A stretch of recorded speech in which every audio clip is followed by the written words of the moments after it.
Hi,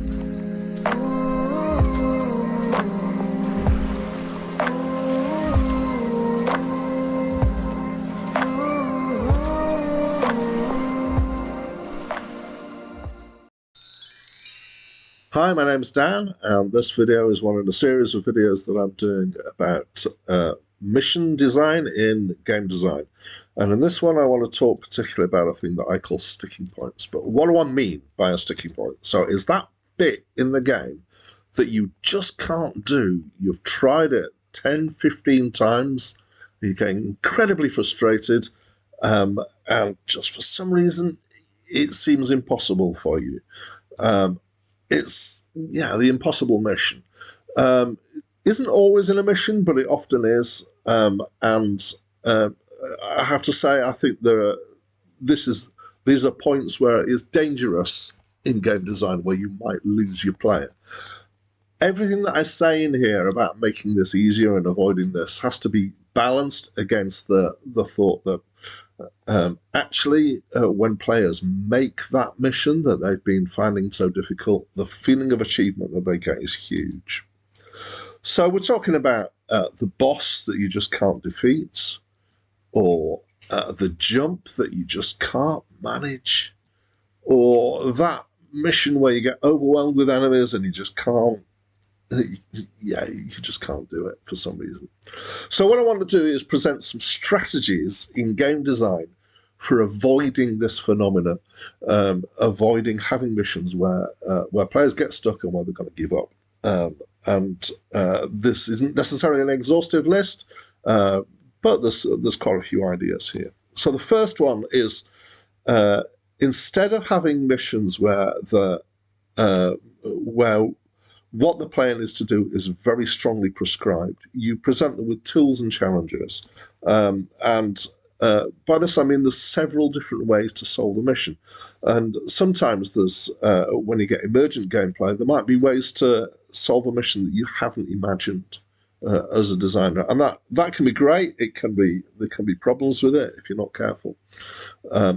But giving alternative ways, and some of the Grand Theft Auto games in particular have been at times particularly good at this. And I remember way back in GTA 3 having conversations with friends about how did you solve such and such a mission, and everybody seemed to have done it in a different way. And that's brilliant. That's excellent for gameplay. It's enriching, and it also means that if a player gets stuck on a mission, they can try something else. They've got different tactics and strategies they can use. Another one is where missions or the success is based on some form of improvable stats. And this is the kind of classic RPG thing of having base stats for a player. And if you find something too hard, particularly if it's to do with combat and it's you're fighting enemies that are too difficult for you to deal with, then you can go away. You can improve your stats, do a bit of grinding, do some different missions or whatever, and then come back and try it again. And that is one of the huge advantages for RPGs, particularly. But there may be ways to build that into other types of games. A lot of these stats and these elements are now finding their way into lots of different games. Another tactic is to not require all the missions to be done. And there was a particular kind of game, this is from Banjo-Kazooie, which is the N64 era of 3D platformers, where it was fairly typical for you have to have a certain number of rewards. In this game it was jiggies, and you got a jiggy reward for doing effectively a quest or a mission. But to progress, it was never necessary to have absolutely all of them. And the numbers were balanced such that you needed about 90%, maybe a little less than that, to be able to move on. And that just means that if you've got one that you can't do, you can leave it and miss it out.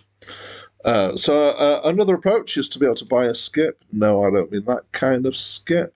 I'm talking about when you've got a mission or a puzzle that you can actually buy your way through. And this is a particular problem, or it can be for games that are puzzle games, because if there's a puzzle that you just can't solve, then often there is only one way to solve it, and it's to do with getting your brain in gear and managing to solve the puzzle.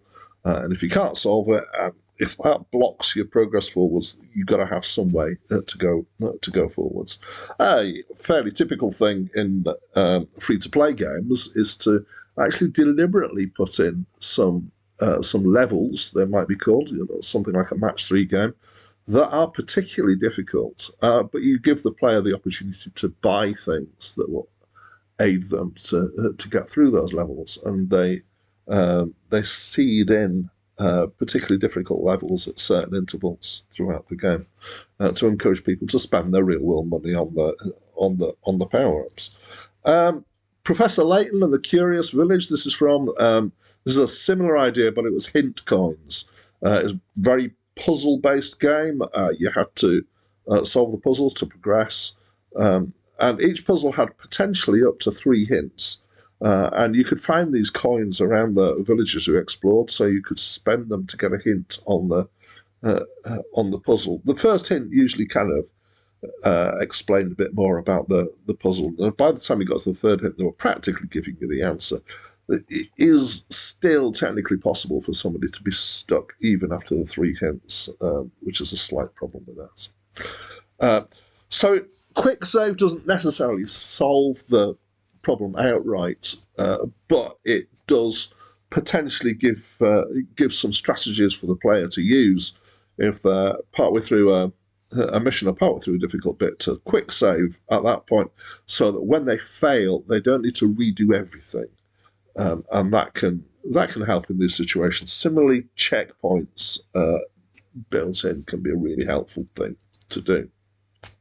Okay, so that's a few strategies to deal with sticky points. I want to just examine some notorious missions and just think about what causes sticking points, or are there any predictable causes, I think I want to say here. So I apologise for the next 2 slides because they may bring back very bad memories for some people. There's this mission from GTA San Andreas with remote control planes, and there's Donkey Kong 64, the rocket jet packs for Diddy Kong.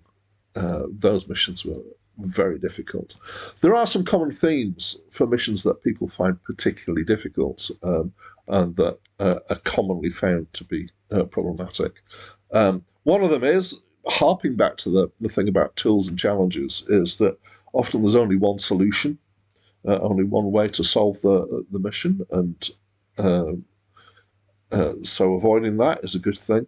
The other one is hand-eye coordination. So there are lots of things that you can improve in-game.